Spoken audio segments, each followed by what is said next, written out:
Spider-Man merupakan salah satu karakter paling populer dalam seri komik Marvel. Karakter yang pertama kali diciptakan oleh Stan Lee dan Steve Ditko ini termasuk superhero favorit bagi banyak penggemar Marvel Entertainment. Oleh karena itu, ketika tersiar kabar pada tahun 2014 bahwa Sony Pictures tengah menggarap sebuah spin-off tentang Spider-Man, para penggemar pun merasa antusias. Tidak seperti film-film Spider-Man sebelumnya di mana Peter Parker menjadi tokoh sentral, film ini memperkenalkan protagonis utama baru yang bernama Miles Morales. Karakter Miles Morales diciptakan oleh Brian Michael Bendis dan Sarah Pichelli.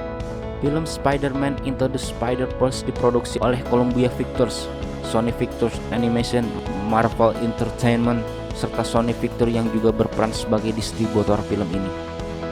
Film Spider-Man Into the Spider-Verse mendapat banyak pujian dari kritikus, terutama untuk gaya animasi, cerita, karakter, dan soundtrack dalam film ini. Dalam The Academy Awards tahun 2019, film ini berhasil memutus rekor film produksi Disney atau Pixar yang selama 7 tahun berturut-turut sejak tahun 2012 berhasil memenangkan kategori Best Animation Feature Film. Penasaran dengan petualangan Miles Morales sebagai Spider-Man dalam versi animasi cerita sang superhero? Langsung saja. Berikut adalah alur cerita film Spider-Man Into the Spider-Verse berikut ini.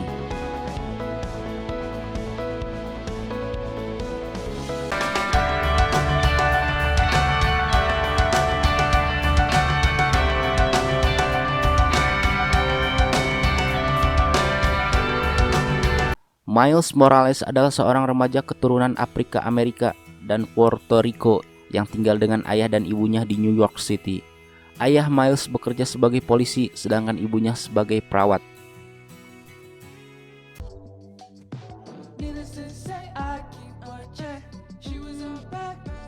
Ayah Miles Jefferson tidak menyukai keberadaan Spider-Man di kota New York. Ia merasa bahwa Spider-Man justru lebih sering membuat keonaran di kota mereka.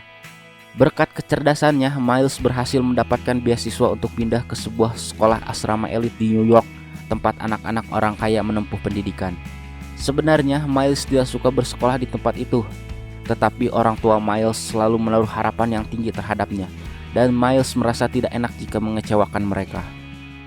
Anggota keluarga yang benar-benar Miles segani adalah pamannya, Aaron Davis, yang tinggal sendiri.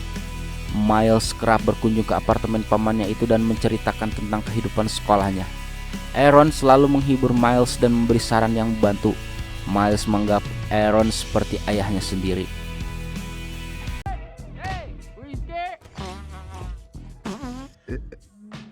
Suatu hari, Aaron mengajak Miles pergi ke salah satu tempat rahasia favoritnya di kota New York. Tempat itu adalah bekas sebuah stasiun kereta bawah tanah.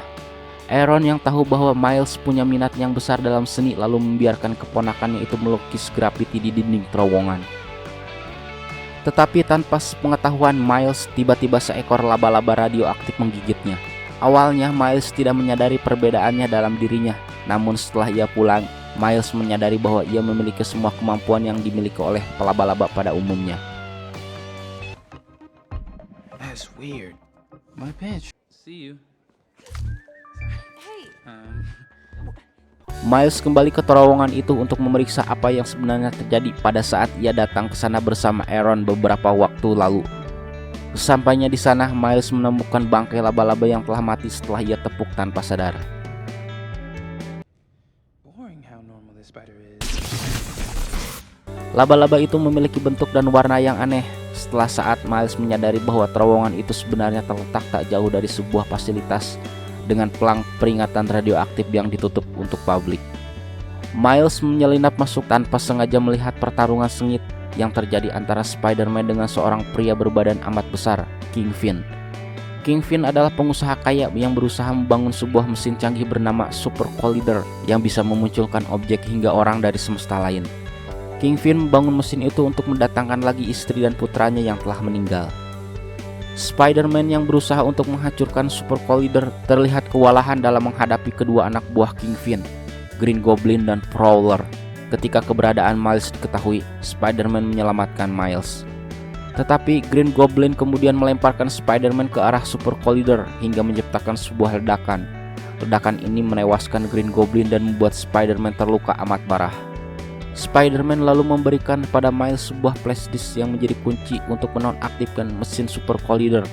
Spider-Man mengatakan bahwa Miles harus mematikan mesin itu atau seluruh kota akan hancur. This override key is the only way to stop the collider. Swing up there, use this key, push the button and blow it up. Miles berharap melarikan diri dari tempat itu sebelum Kingpin menghampiri mereka dan membunuh Spider-Man. They're gone.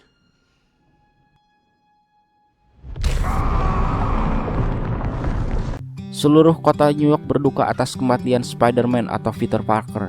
Demi memenuhi permintaan Peter, Miles pun mempelajari kemampuan supernya untuk menyiapkan diri. Tetapi ia tanpa sengaja merusak flash disk itu. Saat Miles mengunjungi makam Peter, ia melihat sosok mirip Peter. Ternyata itu adalah Peter B. Parker yang merupakan versi Spider-Man dari semesta lain. Tetapi berbeda dengan Peter Parker di semesta Miles yang punya sifat teladan, Peter ini justru tampak seperti pria pemalas dan putus asa. Ia memberitahu Miles bahwa sebuah kekuatan misterius tiba-tiba menariknya ke dunia Miles. Setelah Miles menceritakan tentang situasi yang ia hadapi, Peter B menyadari bahwa untuk bisa pulang ke semestanya, ia harus menolong Miles, sebab mesin Super Collider itu adalah kunci yang bisa menghubungkan portal antar semesta. Untuk itu mereka harus memperbaiki flash disk yang dirusak oleh Miles dengan cara mencuri data dari gedung pusat penelitian yang dijalankan oleh Kingpin. Miles mengetahui bahwa ia juga memiliki kemampuan untuk berubah tak kasat mata. Sebelum mereka sempat kabur dari gedung itu, mereka dihadang oleh ilmuwan Olivia Octavius yang memperingatkan bahwa jika tak segera kembali ke semestanya sendiri, Peter akan mati di semesta mereka. Olivia mengejar mereka hingga ke hutan yang mengelilingi gedung, tetapi Peter dan Miles akhirnya berhasil melarikan diri berkat bantuan Gwen Stacy, siswa baru di sekolah Miles yang ternyata merupakan Spider-Woman. Seperti Peter, ia juga berasal dari semesta lain.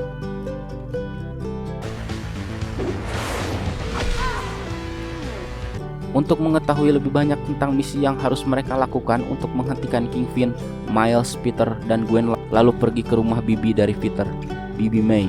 Rupanya di rumah itu juga telah menunggu 3 versi lain dari Spider-Man yang juga berasal dari semesta yang berbeda. Mereka adalah Spider-Noir, Spider-Ham, dan Penny Parker. Mereka semua terserap ke semesta Miles karena efek samping dari Super Collider yang sempat diaktifkan oleh Kingpin. Beragam versi Spider-Man dari Spider-Man ini harus kembali ke semesta mereka sendiri dengan menggunakan alat yang sama yang harus dihancurkan oleh Miles, Super Collider. Miles menawarkan diri untuk menghancurkan mesin itu selagi mereka kembali ke semesta masing-masing. Tetapi para Spider-Man lain ini mengatakan bahwa Miles tidak memiliki kemampuan yang dibutuhkan untuk melakukan hal tersebut. Miles yang merasa sedih kemudian pergi ke apartemen Aaron. Di sana ia menemukan fakta bahwa Aaron sebenarnya adalah Prowler.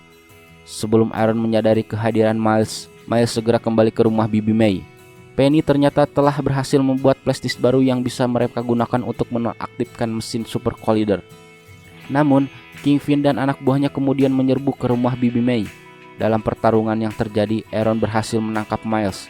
Tetapi setelah mengetahui bahwa ternyata salah satu dari Spider-Man itu adalah keponakannya sendiri, Aaron tidak bersedia untuk membunuh Miles.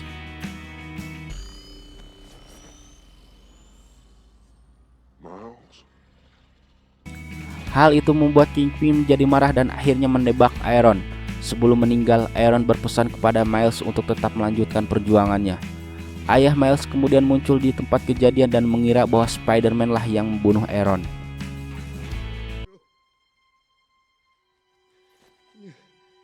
Para Spider-Man akhirnya berkumpul lagi di kamar asrama Miles. Di sana Peter mencoba memberi pemahaman kepada Miles bahwa Miles masih belum siap untuk ikut bersama mereka. Peter berencana menggantikan peran Miles dan menghancurkan mesin selagi yang lain kembali ke semesta mereka. Miles akhirnya tergerak untuk segera menguasai kemampuannya agar ia dapat membantu para Spider-Man yang lain dalam menghentikan Kingpin.